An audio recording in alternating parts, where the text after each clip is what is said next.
രക്ഷയില്ല. ബൊമ്പം പടം അടിപൊളി തകർത്ത് വാരി. ഇനി ഇതൊക്കെ മേലൊരു പടമില്ല.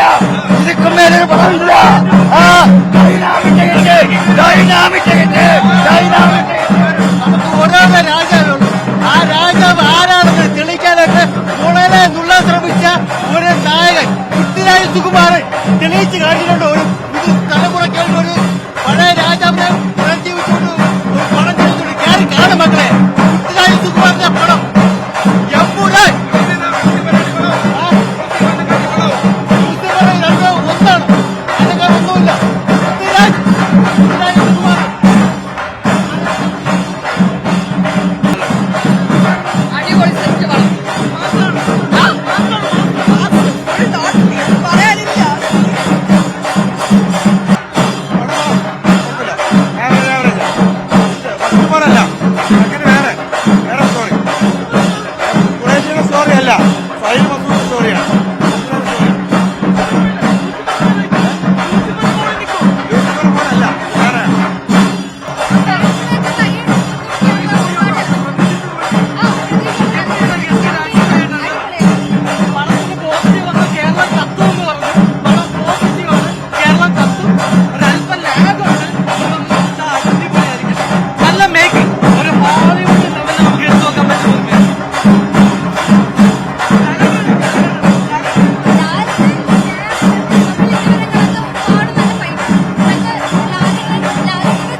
ക്യാമറ ഒക്കെ പൊളിയാണ്, കഥയും പൊളിയാണ്, നോ ലാഗ് ഒന്നുമില്ല.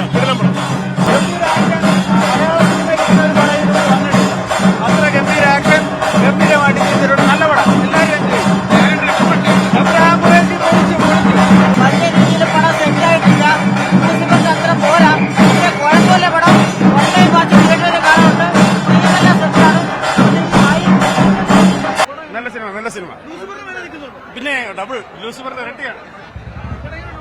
കുഴപ്പമില്ല,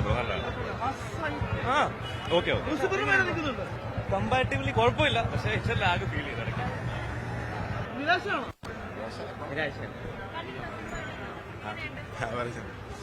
ഫസ്റ്റ് ഹാഫ് കഴിഞ്ഞ ശേഷം പൊളിയാണ്. ഒരു 15 മിനിറ്റ് ഒക്കെ അടിപൊളിയാണ്.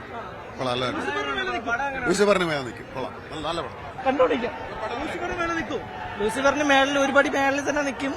പക്ഷേ നമ്മൾ ആ ലൂസിഫറിലെ പഞ്ച് ഡയലോഗൊന്നും പ്രതീക്ഷിച്ച് പോണ്ട. അത്രയ്ക്കൊന്നുമില്ല, കുഴപ്പമില്ല. ലാലേട്ടന്റെ സ്ക്രീൻ പ്രസൻസ് കുറവാണെങ്കിൽ നല്ല കൊടുത്തിരിക്കുന്ന സാധനം നല്ല ക്വാളിറ്റിയിൽ പക്കയായിട്ട് തന്നെ ചെയ്തിട്ടുണ്ട്. പക്ക കമ്പാക്കാണ് പടം. ലാലേട്ടന്റെയും പിന്നെ പൃഥ്വിരാജിന്റെ കരയിലെ ഏറ്റവും ബെസ്റ്റ് പടം എന്ന് തന്നെ പറയാം. കമ്പാക്ക് തീർച്ചയായിട്ടും. ഇത് കൂടുതൽ ഖുറേഷി അബ്രഹാമിന്റെ സ്റ്റോറിയാണ് പറയുന്നത്. കൂടുതലും സ്ക്രീൻ പ്രസൻസ് ഖുറേഷി അബ്രഹാമിന്റെ പടം പൊളിച്ച് സൂപ്പർ പടം. മോഹൻലാൽ എല്ലാവരും സൂപ്പർ പടം. പൃഥ്വിരാജ് എല്ലാവരും നല്ലവരാണ്, എല്ലാവരും നല്ല ആക്ടിങ്ങാണ്. സൂപ്പർ തീർച്ചയായിട്ടും